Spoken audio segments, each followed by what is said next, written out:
शौनकजी म्हणतात, हे प्रभू सूतजी, आपण धन्य आहात,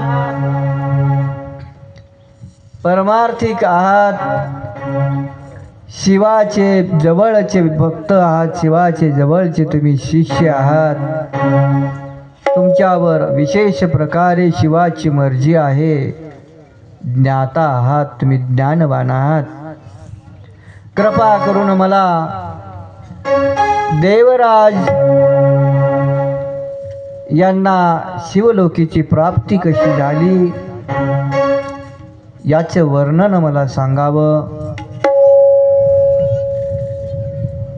आणि ही कथा ऐकल्यानंतर त्याचे फल काय मिळते याच्याबद्दलही आम्हाला सांगावं. अशी विनंती करतात. तेव्हा सूतजी म्हणतात की के विशुद्धेन्ते नया कथया पापिनं कलौ वदतात कृपया सूत कृतार्थ भवन्तु कर्वाम. हे मुने, जो मनुष्य पापी आणि दुराचारी आहे, खल आहे, काम क्रोध लोभ माया मच्छर याला सोडत नाही, ज्याच्यापासून 6 जे विकार आहे तो विकार याच्या अंगातून जात नाही, त्याला कैलासाची प्राप्ती होत नाही. म्हणून सूतजी सांगतात की मानवा पाप क्रतो दुराचारतः खलः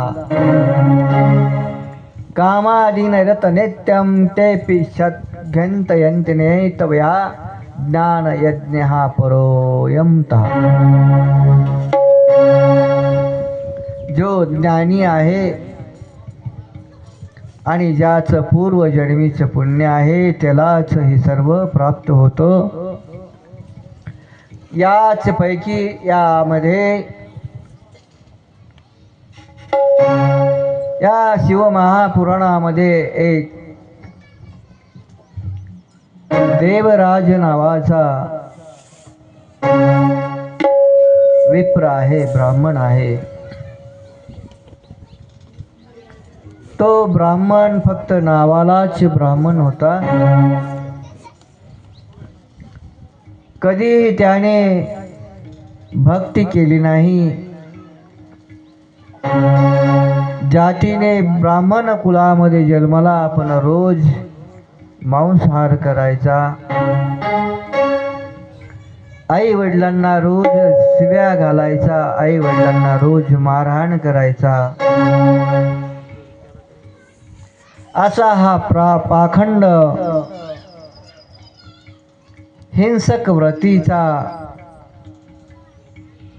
कसल्याही प्रकारचं ज्ञान नसणारा असा हा देवराज आहे.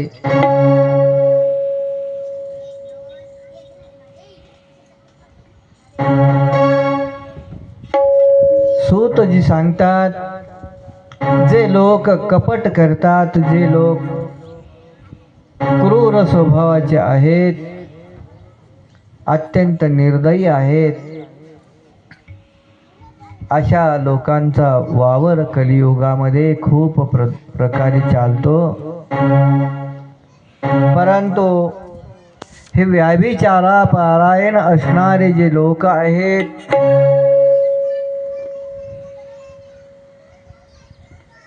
यांचे विचार दूषित आहेत, यांचे आचार दूषित आहेत. कलियुगामध्ये ये ज्ञान यज्ञ जो आहे ते निर्मल करण्यासाठी आणि सर्व काही प्राप्त करण्यासाठी जर तुम्हाला हे मार्ग स्वीकारायचा असेल तर हे काम क्रोध